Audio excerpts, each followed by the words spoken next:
Je vais prendre juste ce chant qui nous dit « Dieu est ma paix ».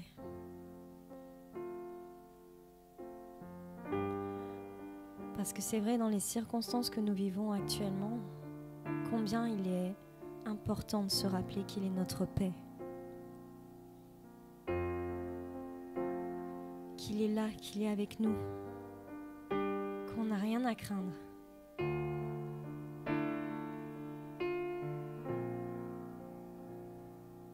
Marchons par la foi, pas par notre vue.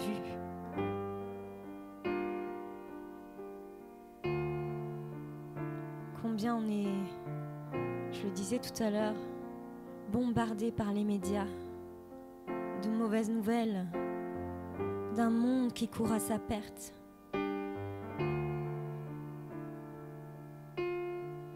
Mais notre espoir est en Jésus.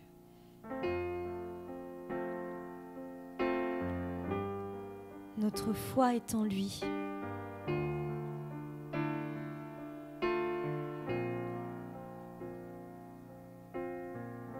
Il est notre paix. Il est ce qui nous permet de nous lever chaque matin, d'affronter nos journées, nos craintes, nos peurs.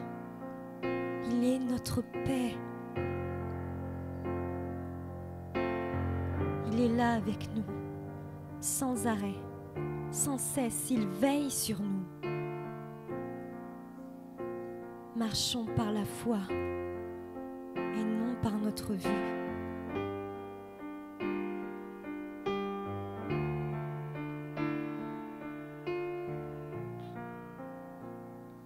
Dieu est ma paix, il tient toutes choses dans sa main, toujours présent, il fait fuir tous mes géants, je n'ai rien à craindre. Tu es là,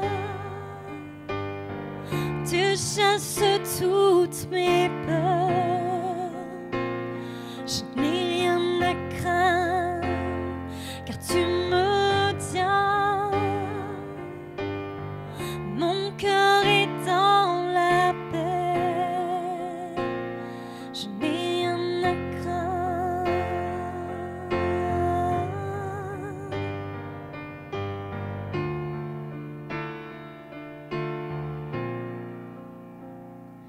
Dieu est fidèle, oui, tout ce qu'il dit s'accomplit dans son repos. Ma foi s'aligne à sa grâce, je n'ai rien à craindre, car tu es là, tu chasses toutes mes peurs. Je n'ai rien à craindre, car tu me tiens. Mon cœur est dans la paix.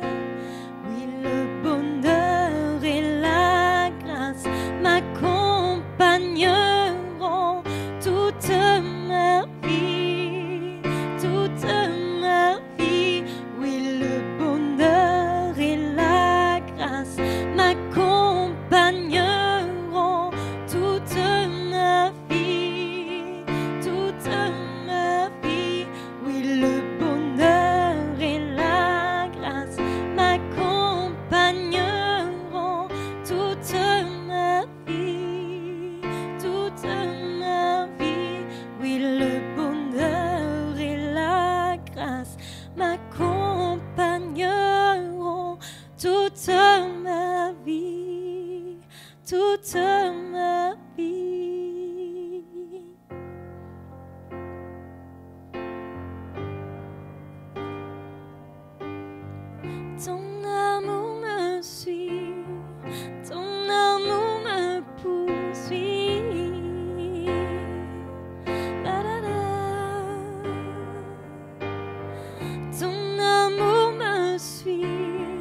Dieu est avec nous en toutes circonstances.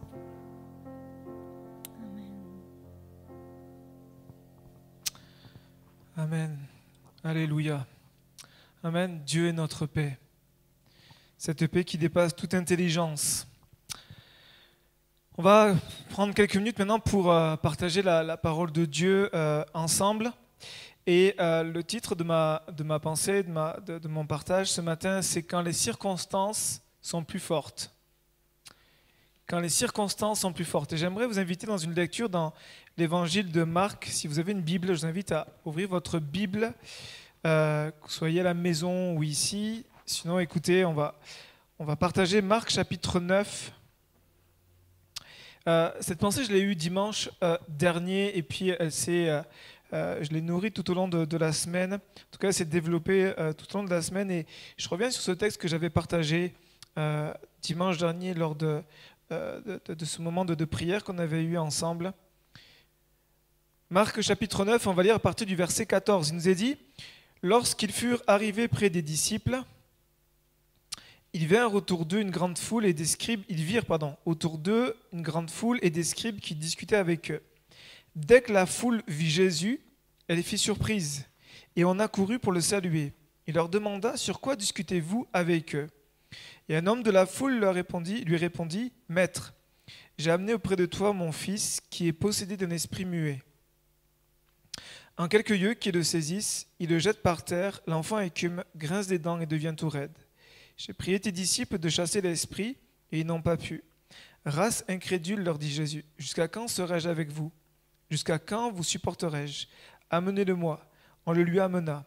Et aussitôt que l'enfant vit Jésus, l'esprit l'agita avec violence. Il tomba par terre et se roula en écumant. Jésus demanda au Père, combien y a-t-il de temps que cela lui arrive ? Depuis son enfance, répondit-il. Et souvent l'esprit l'a jeté dans le feu et dans l'eau pour le faire périr. Mais si tu peux quelque chose, viens à notre secours, aie compassion de nous.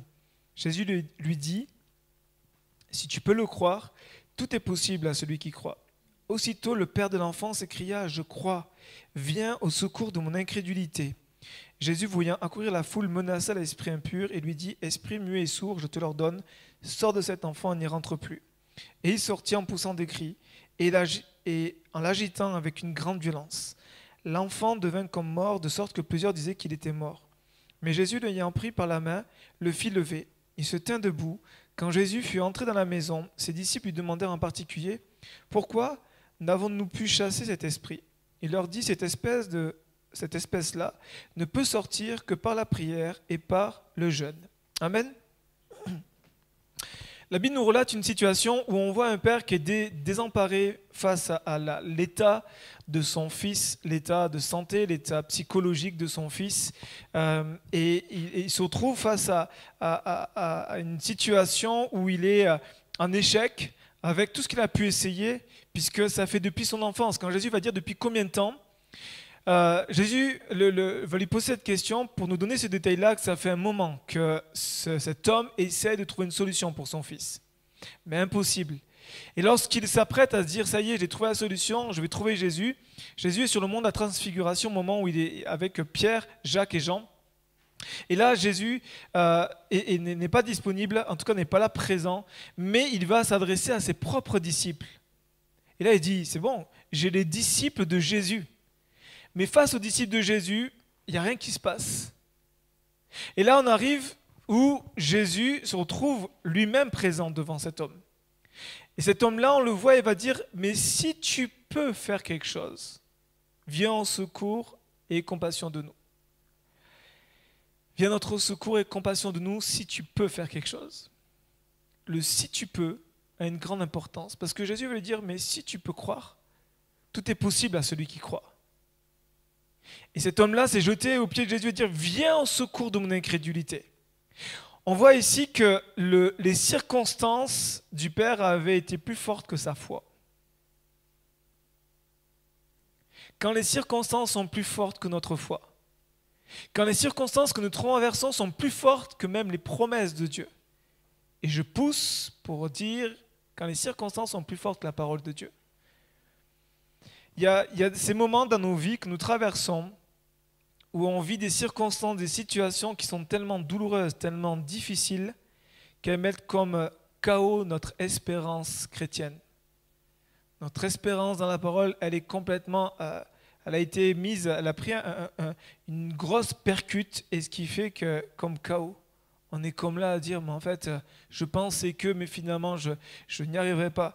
Et bien trop souvent, notre foi, notre confiance en Dieu va fluctuer en fonction des circonstances, en fonction des situations qu'on vit. Vous avez remarqué comment, quand on est sur la montagne, c'est facile d'avoir la foi? Alléluia, on crie facilement, Alléluia, gloire à Jésus. Allez Laura, refais-nous un temps de louange, c'est reparti. Et quand c'est les moments où on est dans la vallée, où on est à la limite en train de ramper tellement, les situations sont douloureuses, difficiles et émotionnellement difficiles à vivre, difficilement supportables, on se retrouve avec une foi qui est très souvent bien petite. Et cet homme-là se retrouve dans cette situation. Imaginez ce qu'il devait vivre à longueur de jours pour ceux qui ont des enfants. Et imaginez avec cette situation où il y a un esprit qui dominait cet enfant-là. Donc imaginez toutes ces fois où il était d'un coup dans le chaud, un coup dans le froid. C'était tellement compliqué. Et souvent, les circonstances vont remettre en question la véracité de la parole de Dieu. Si on est vrai avec nous-mêmes et qu'on se dit, est-ce que parfois on ne dit pas, la parole dit, oui, mais moi, voilà ce que je vis. Vous savez, les oui, mais. Et toutes les fois où on va penser que la parole de Dieu, elle est en fonction de nos circonstances, et ça date en fonction de circonstances. Après, j'aimerais nous rappeler que la parole de Dieu n'est pas circonstancielle. Dieu n'a pas dit, ah mince, je l'ai loupé celui-là. Lorsque Dieu a donné sa parole, toute sa parole est inspirée, toute sa parole est valable, et il n'y a aucune situation, aucune chose que nous traversons que la parole de Dieu ne peut apporter une solution, apporter une consolation, apporter un soulagement. Mais c'est vrai que parfois la réalité de nos vies est en conflit avec la parole de Dieu. Comment faire lorsque nos circonstances sont plus fortes que la parole de Dieu? J'aimerais ce matin qu'on puisse regarder à plusieurs choses. Et j'aimerais aussi préciser une chose, c'est que ici, il n'est pas question de faire un déni de notre réalité. Parce que parfois, dans certains milieux chrétiens, certains chrétiens, ils sont comme dans le déni de la réalité et s'enferment dans une sphère, dans une bulle pseudo-spirituelle, limite mystique, où il y a comme un déni de la réalité. On ferme les yeux sur la réalité et puis on va s'enfermer avec Dieu, oublier la réalité. Alors que le but de Dieu, c'est que sa parole pénètre toute notre réalité. C'est pas de fuir, c'est pas de fermer, c'est pas d'avoir un déni de la réalité, c'est prendre conscience de la réalité, mais que la parole de Dieu est toujours supérieure à notre réalité. On l'a vu la semaine dernière. Michel nous a parlé d'Abraham. Abraham, on l'a vu qu'il avait une dure réalité. Il y avait les promesses de Dieu, il y avait sa réalité. Et on a vu qu'au fur et à mesure de son cheminement, plusieurs fois il a mis sa réalité au-dessus de la promesse de Dieu. Plusieurs fois il a mis la parole de Dieu en dessous de sa réalité. Parce que les années, on a vu, les années ont duré pour lui. Il a même désobéi, il a même contrecarré les plans de Dieu, il a essayé de faire par lui-même. On a vu qu'il y a eu tout un parcours qui a été parfois compliqué, mais qui nous ressemble tellement. Qui est tellement humain. Mais j'aimerais ce matin nous encourager, en tout cas le Seigneur veut nous encourager avec sa parole. J'aimerais partager avec vous ce matin 2 points. Le premier, c'est choisir, et le deuxième, c'est nourrir sa foi. Choisir. C'est important pour nous, pour que nos circonstances ne soient pas plus fortes que la parole de Dieu, toujours de choisir. J'aimerais revenir au texte dans Genèse chapitre 3. Si vous avez toujours votre Bible, venez avec moi dans Genèse chapitre 3, on va lire juste le premier verset. Genèse chapitre 3, voici le premier verset, ce qui nous est dit. Le serpent était le plus rusé de tous les animaux des champs que l'Éternel avait fait. Il dit à la femme, Dieu a-t-il réellement dit, vous ne mangerez pas de tous les arbres du jardin? La femme répondit au serpent, nous mangeons des fruits des arbres du jardin, mais quant aux fruits de l'arbre qui est au milieu du jardin, Dieu a dit, vous n'en mangerez point et vous n'y toucherez point de peur que vous ne mouriez. Alors le serpent dit à la femme, vous ne mourrez point, mais Dieu sait que le jour où vous en mangerez, vos yeux s'ouvriront et que vous serez comme des dieux, connaissant le bien et le mal. Ici, la parole nous dit quelque chose de très important et qui est fondamental dans nos vies, c'est que nous sommes toujours confrontés à ce choix-là. Le choix que Ève a rencontré, que Ève et Adam ont rencontré, nous sommes toujours confrontés à ce choix-là. Ce choix de la parole de Dieu contre la parole de Satan, la parole du mensonge. On a de la parole qui vient nous mentir pour dire, c'est une parole de mensonge pour dire Dieu a-t-il réellement dit, déjà de doute, semence de doute, mais ensuite il va dire mais non, mais Dieu sait que. En fait, Dieu n'a pas réellement dit ça. Mais la première chose qu'il va faire, Satan, c'est que sa stratégie, ça va être de remettre en question la parole de Dieu. Dieu a-t-il réellement dit ? Est-ce que la parole de Dieu, est-ce que la Bible, est-ce que l'Écriture est réellement la parole de Dieu ? Est-ce qu'elle est fiable ? Est-ce qu'elle est certaine ? Est-ce qu'elle peut être triomphante dans mes circonstances ? Est-ce que vraiment la parole de Dieu est sûre ? L'ennemi continue en 2020, encore aujourd'hui, c'est une stratégie que l'ennemi utilise encore aujourd'hui. Et si vous y prêtez un peu plus attention, si vous êtes un peu plus attentif à ce que vous vivez dans votre quotidien, on est tous confrontés régulièrement à cette parole. Avec notre réalité, notre vie, la parole de Dieu qu'on a reçue, la parole de Dieu qu'on a lue, qu'on a dit c'est une parole pour moi, c'est une parole que j'ai reçue. Et puis l'ennemi qui nous montre notre réalité, qui vient dire avec ce que tu as vécu, est-ce que réellement Dieu ? Est-ce que réellement Dieu va faire ça dans ta vie ? Est-ce que réellement c'est ce qui va se passer ? Est-ce que tu n'es pas en train de te tromper ? L'ennemi va commencer à semer le doute. Et pour nous, c'est important ici de considérer la parole de Dieu. Adam et Ève, et je vous l'ai déjà dit, mais je trouve cette vérité tellement forte et tellement importante dans nos vies. Ce moment où, en fait, Ève a eu deux informations. La première, elle a eu l'information de Dieu. La deuxième information, c'est l'information de Satan. Et elle a eu les deux informations, elle a eu les deux perspectives, comme deux réalités. Et qu'est-ce qu'elle a choisi ? Elle a choisi la parole de Satan. C'est-à-dire qu'à ce moment-là, elle a considéré la parole de Dieu comme moins importante que la parole de Dieu comme moins importante que la parole de Satan. Et ça, c'est important pour nous de face à nos circonstances, à nos situations, de pouvoir considérer toute la parole de Dieu. Et considérer, comme je disais, c'est pas dire, allez, on fait une anesthésie sur la réalité. Non, non, c'est, je considère ma réalité, mais je veux considérer aussi d'autant plus la parole de Dieu. C'est réfléchir, c'est évaluer, c'est estimer, observer, peser, apprécier à sa juste valeur.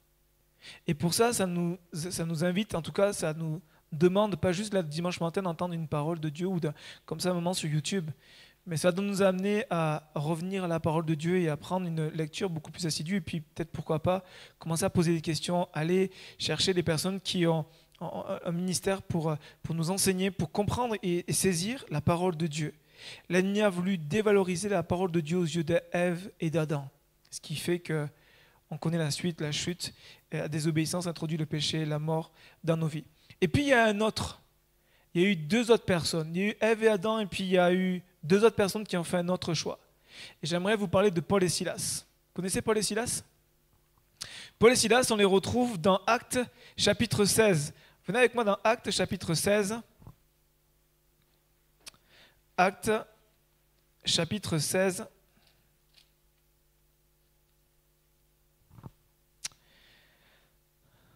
Actes chapitre 16, on va lire juste deux versets, plutôt 4 versets, du verset 22 au 26. Acte 16, verset 22. La foule se souleva aussi contre Paul et Silas et les prêteurs, ayant fait arracher leurs vêtements, ordonnèrent qu'on les battît de verges, coups de bâton. Après qu'on lui chargeait de coups, ils les jetèrent en prison, en recommandant au geôlier de les garder sûrement. Geôlier ayant reçu cet ordre, les jeta dans la prison intérieure et leur mit les ceps aux pieds. Vers le milieu de la nuit, Paul et Silas priaient et chantaient les louanges de Dieu, et les prisonniers les entendaient. Tout à coup, il se fit un grand tremblement de terre, en sorte que les fondements de la prison furent ébranlés. Au même instant, toutes les portes s'ouvrirent, et les liens de tous les prisonniers furent rompus. Amen. Ici, il y avait un choix pour Paul et Silas. Ils avaient le choix entre victime ou confiance en Dieu, ou homme de foi. Et je ne sais pas dans quelle catégorie vous allez vous situer, mais moi c'est vite fait. Je me mets 2 secondes à la place de Paul et Silas, où je suis frappé par des coups de bâton, et ce n'étaient pas des petits coups de bâton qu'ils ont reçus. Ils ont été frappés, mis en prison, ils ont été gardés, ils ont été mis avec des bouts de bois, des sapes aux pieds, c'est comme des gros morceaux de bois, impossible de bouger. Encore qu'on puisse faire des sympas, mais là, impossible de bouger. Vous imaginez la situation tellement compliquée, les douleurs du corps, et puis la situation inconfortable, et puis ce côté où on est arrêté dans le ministère, ils ont reçu quelque chose, ils annoncent la parole tout simplement parce qu'ils ont libéré une femme d'un esprit ténébreux, d'un esprit de Satan. Et tout d'un coup, ils se retrouvent là, en prison. On fait pause. Moi, je serais à leur place, victime. Seigneur, pourquoi?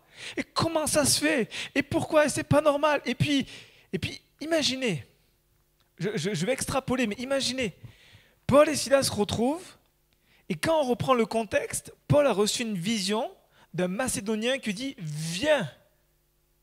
Viens nous annoncer l'évangile, viens nous voir, viens nous sauver. Donc il reçoit une vision de Dieu, ils sont pleinement dans la volonté de Dieu, ils sont pas à côté du plan de Dieu, ils sont dans le plan de Dieu. Et là je peux imaginer, moi je m'imagine à être à la place de Silas, dire hey Paul, si on est là c'est à cause de tes rêveries encore, tes trucs mystiques et puis tes visions, ce qui fait qu'aujourd'hui on se retrouve en prison à cause de toi. Ils auraient très bien pu humainement, charnellement, réagir comme ça. Oui ou non? Vous, ça ne vous arrive pas? Mais qu'est-ce qu'ils ont fait? Et j'aime ce détail que la Bible nous dit.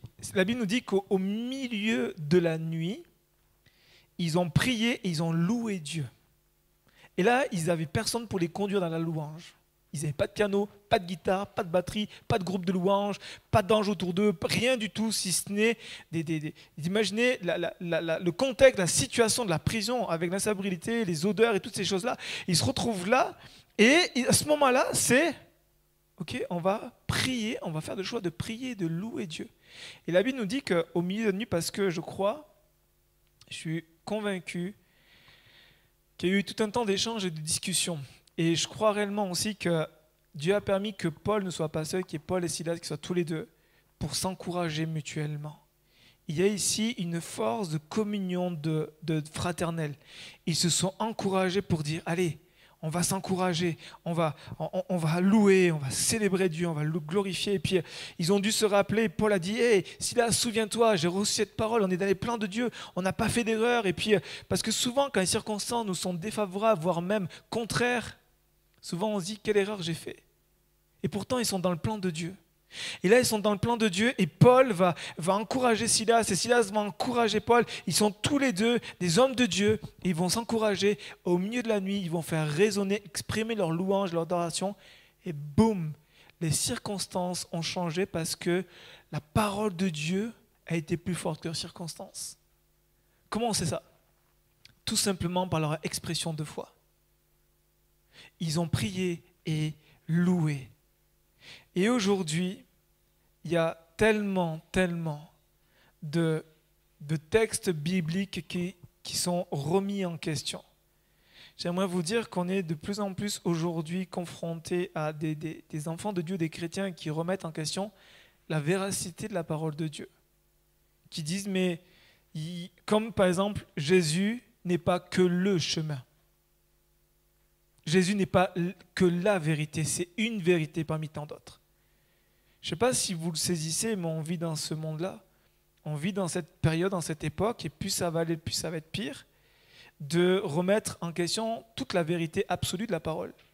De dire, c'est une des vérités, mais il y en a d'autres. Jésus n'est pas que le chemin, il y a d'autres chemins. Et si on est attentif à ce qui se passe même dans notre milieu évangélique, il faut qu'on soit prudent. Je n'ai pas dit qu'il faut qu'on soit soupçonner le mal, mais il faut qu'on soit prudent.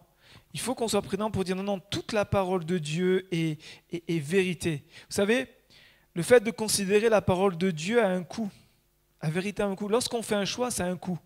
En ce moment, je suis en train de comparer. On veut acheter vous connaissez l'aspirateur balai? Cet aspirateur balai, on a tout un aspirateur qui fonctionne, qui est en mauvais état. Et là, on est en train de réfléchir pour acheter un bon aspirateur balai et en même temps qui nettoie. Vous savez, il y a des trucs qui font tout maintenant. Mais quand vous regardez les prix, ça a un coût. Ça a vraiment un coût. Sauf les petits trucs qui ne marchent pas au bout de 3 semaines, c'est vous mettez à la poubelle.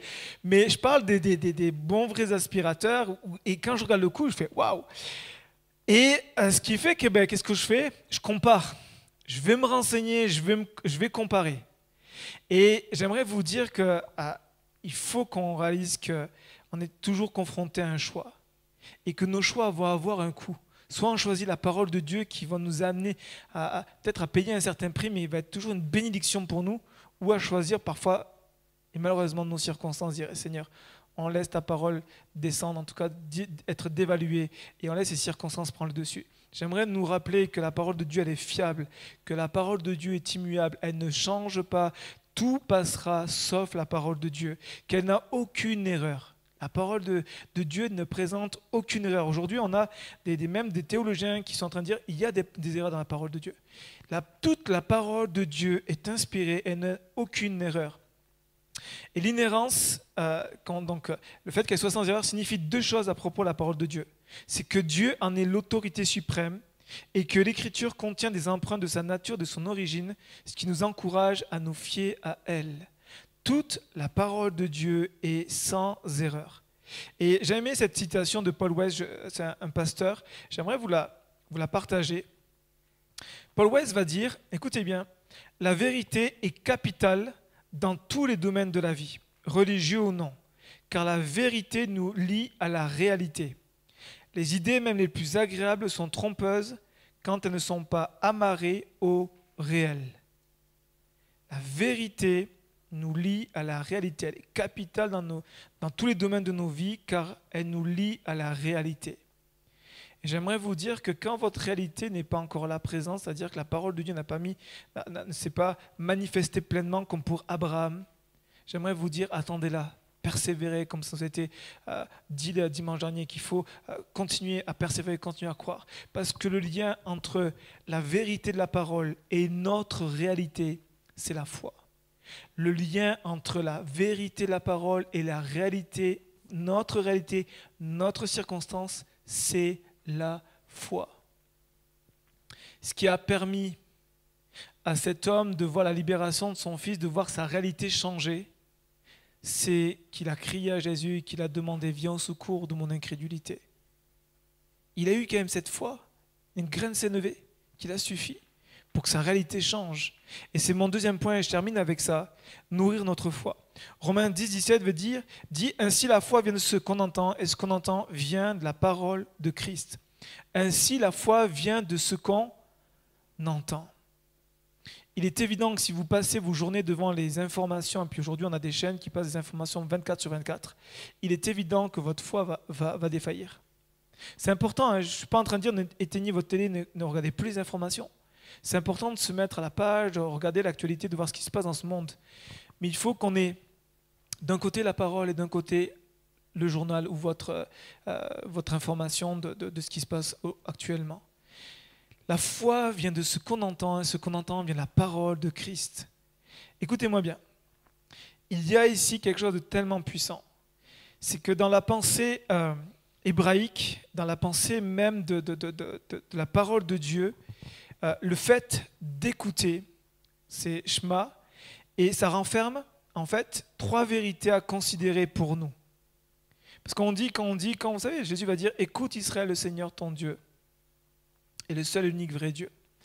En fait, Jésus n'est pas en train de juste de dire, écoute, nous on le traduit en français, écoute. Mais quand on reprend en hébreu, c'est beaucoup plus profond. Ça renferme 3 vérités. La première, c'est entendre, observer. Entendre, observer. Est-ce que tu entends l'information? Est-ce que tu observes? Est-ce que tu regardes? Est-ce que tu es attentif à ce que Dieu te dit, à la parole de Dieu? Ou est-ce que tu la lis à coup de vite fait comme ça? La deuxième chose, c'est comprendre, réfléchir. Amen. C'est une bonne chose. Parce que des fois, parfois dans nos milieux évangéliques, on prend la parole sans trop la réfléchir, sans trop la comprendre. C'est une parole de Dieu, il faut la prendre un peu, il y a un peu de superstition là-dedans.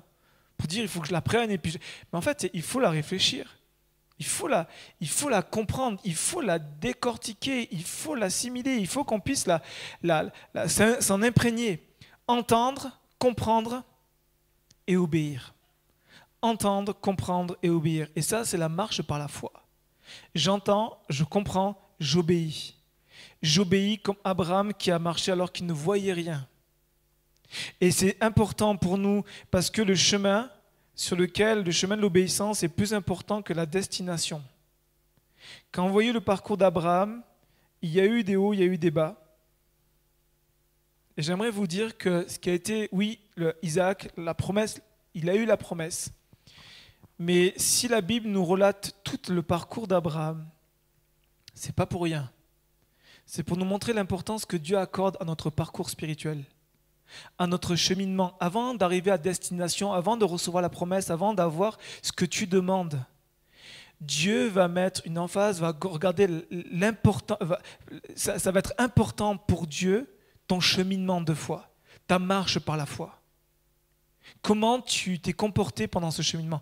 Sur ta marche jusqu'à la promesse, dans ton parcours, dans on va dire ton cheminement jusqu'à la promesse de Dieu, comment tu t'es comporté? Quelle a été ton attitude? Est-ce que tu as gémi, est-ce que tu as plaint, ou est-ce que tu as fait confiance à Dieu, tu t'es reposé sur lui, tu as été dans la paix? Et en fait, ça, c'est tellement important pour Dieu. Notre cheminement, la manière dont on va cheminer avec Dieu, notre parcours avec lui est vraiment important. Amen.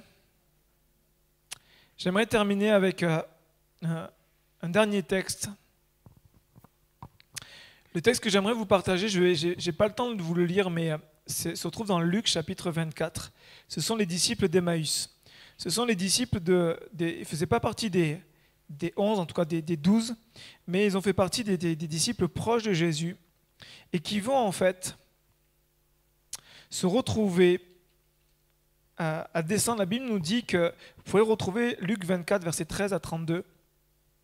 En fait, ils sont descendus, ils allaient de Jérusalem, qui est le lieu spirituel, ça symbolise la vie spirituelle d'Israël, et ils vont vers Emmaüs. Et la Bible nous dit qu'ils sont séparés de 12 km, donc de Jérusalem à Emmaüs, il faut parcourir 12 km pour atteindre Emmaüs. Et puis tout au long du chemin, il y a un inconnu qui va les rejoindre, 2 disciples, un inconnu qui va les rejoindre, en fait c'est Jésus, mais la Bible nous dit que leurs yeux étaient empêchés de le voir. Et ils se retrouvent avec Jésus, et au moment où ils se retrouvent avec Jésus, Jésus va leur poser la question, mais qu'est-ce qui vous arrive? Et là ils vont dire, voici, les circonstances sont plus fortes. Et ils vont dire à Jésus tout ce qui s'est passé. Ils vont en fait dire au principal concerné, voici ce qui s'est passé à Jésus. Et ils vont arriver à ce moment à dire, on pensait que. Ça ne vous rappelle pas l'histoire de Marc 9? Si tu peux faire quelque chose. On pensait que il allait faire quelque chose. Et finalement, rien n'aboutit. Et au verset 25, Jésus va leur dire, ô homme sans intelligence et dont le cœur est lent à croire tout ce qu'ont dit les prophètes. Ne fallait-il pas que le Christ souffrit ces choses et qu'il entrât dans sa gloire? Et écoutez bien verset 27. Et commençant par Moïse et par tous les prophètes, il leur expliqua toutes les Écritures, dans toutes les Écritures, ce qui le concernait. C'est-à-dire que Jésus, à ce moment-là, il a ses disciples et il va leur prêcher, leur faire un enseignement. J'aurais aimé être là, franchement. Et Jésus va les enseigner et il va leur dire, voici, on commence de Moïse jusqu'au prophète, donc tout l'Ancien Testament, voici ce qui me concerne. Et il va leur parler de lui, du Messie, et tout au long de ces 12 kilomètres où il va les enseigner, la Bible nous dit juste après que leur cœur a commencé à brûler de plus en plus. C'est-à-dire que Jésus, écoutez bien, était en train de ranimer la foi dans leur cœur. Il fait le constat et dit, vous êtes sans intelligence.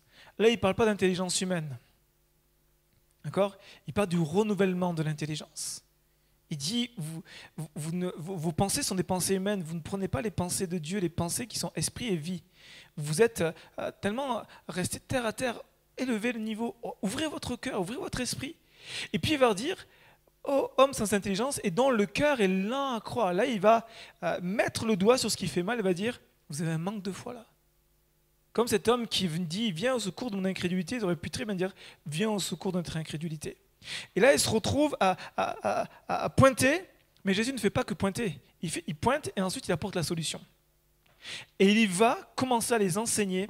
Et Jésus les quitte, la Bible nous dit qu'il y a un feu en eux. C'est-à-dire que toutes leurs circonstances, tout d'un coup, au contact de la parole de Dieu, Jésus qui est la parole de Dieu incarnée, à ce contact-là, tout d'un coup, boum, la réalité est autre.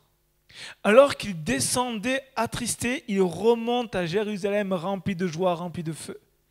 Et j'aimerais vous dire que ce n'est pas magique, que c'est quelque chose qui va nous demander, ça va demander du temps, c'est un parcours. Pendant longtemps, j'ai cru que, voilà, tout d'un coup, paf, maintenant. Avec les années chrétiennes, je comprends que, en fait, Dieu veut nous amener à cheminer. Et j'aimerais vous dire que peut-être vos circonstances ne vont pas changer maintenant. Mais commencez maintenant à faire le choix d'alimenter, de nourrir votre foi. Et vous allez voir que dans votre cheminement, au fur et à mesure des pas que vous allez faire, un pas après l'autre, vos circonstances vont changer. Pourquoi ? Parce que vous allez pleinement être imprégné de la parole de Dieu. C'est-à-dire qu'au moment où l'ennemi va dire « oui, mais t'as arrêté », vous allez commencer à confesser, dire « mais la parole de Dieu dit ça ». Et je crois que la parole de Dieu est réalité. Je ne le vois pas encore, la promesse n'est pas encore là, ma réalité est toujours la même, je souffre toujours pareil, mais la parole de Dieu est au-dessus. C'est arrivé un moment où vous allez mettre la parole de Dieu au-dessus de tout ce que vous traversez. Sans faire un déni. Et comprenez bien, sans faire un déni de la réalité. Ce n'est pas de zapper, ce n'est pas de devenir des mystiques et d'enlever notre cerveau, c'est de réfléchir, de penser. Puis vous allez avoir des moments de tension, avoir des moments de trouble. C'est un cheminement. Et quand on regarde la vie de Jésus avec ses disciples, on voit qu'ils ont été ballottés de droite et de gauche. Mais j'aimerais vous dire qu'avec Jésus, c'est possible. Parce que Jésus va mettre l'emphase sur une chose qui est tellement importante, c'est qu'il dit, regardez, je suis vivant. Et ce qui va être pour nous le plus important, même si on n'a pas la promesse, c'est de rappeler à nos âmes, rappeler à nos cœurs que quelles que soient les circonstances, notre Dieu qui a triomphé de la mort, qui a triomphé du péché, qui a triomphé de toutes les situations difficiles, il est vivant. Il est vainqueur. Je ne le vois pas, je ne le sens pas, ça ne change pas, mais Seigneur, je veux m'appuyer sur ta parole. Lorsqu'Élisée s'est retrouvé entouré d'une foule d'armées, la Bible nous dit qu'il y avait des chevaux en grand nombre, il y avait des chars en grand nombre, il y avait des soldats en grand nombre.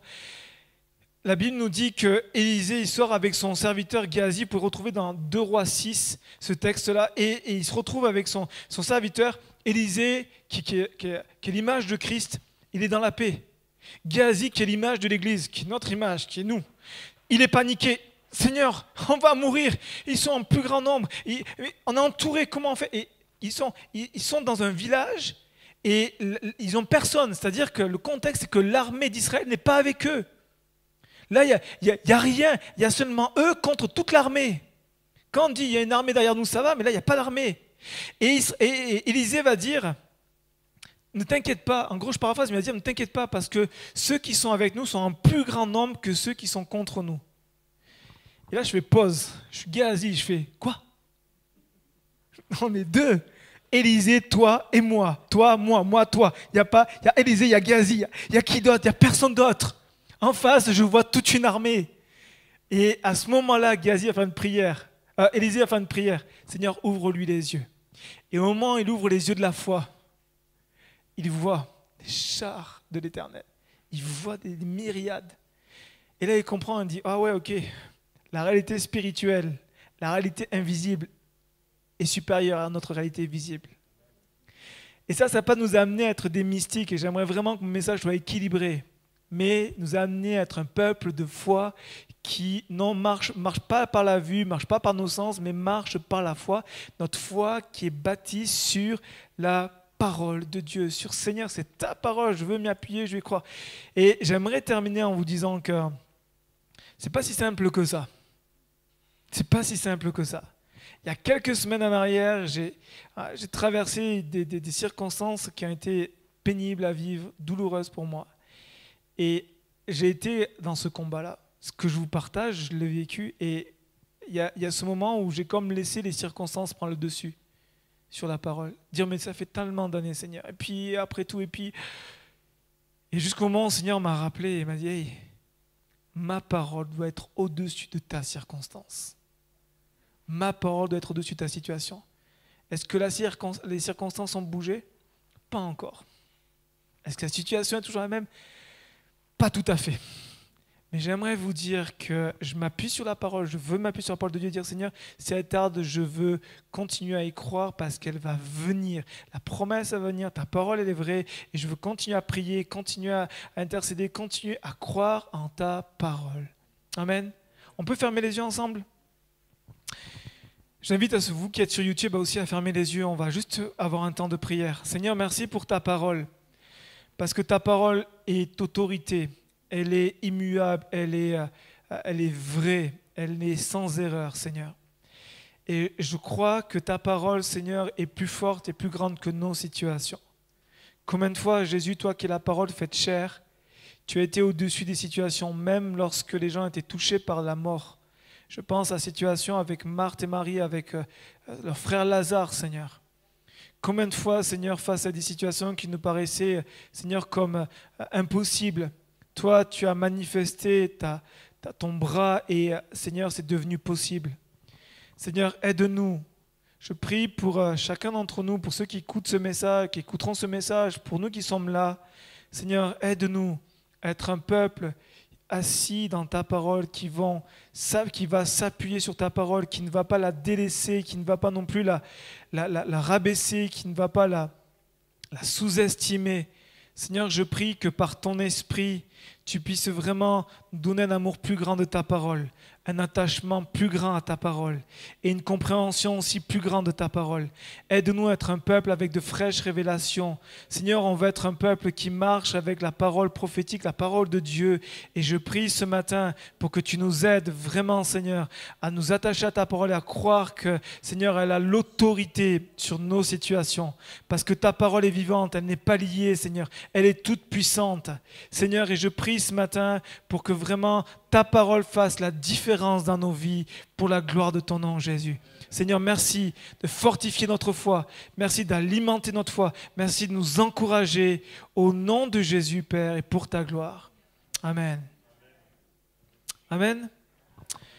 J'aimerais vous encourager à vous nourrir de la parole, à vous y plonger, à redemander à Dieu régulièrement, donne-moi un amour nouveau pour ta parole, un goût nouveau à lire la parole. Le défi, c'est pour tous ceux qui ont 10, 15, 20, 30 ans, 40 ans parfois de vie chrétienne, pour qui c'est plus compliqué. Demandez, Seigneur, renouvelle-moi pour que je puisse m'attacher à ta parole, m'y appuyer, compter sur ta parole, que ta parole soit au-dessus de toutes mes circonstances. Amen. Voilà, on salue tous nos frères et sœurs, tous les amis qui sont sur YouTube. On vous bénit et puis on prie pour que le Seigneur vous encourage, vous amène plus loin avec lui. Et on vous dit à très bientôt.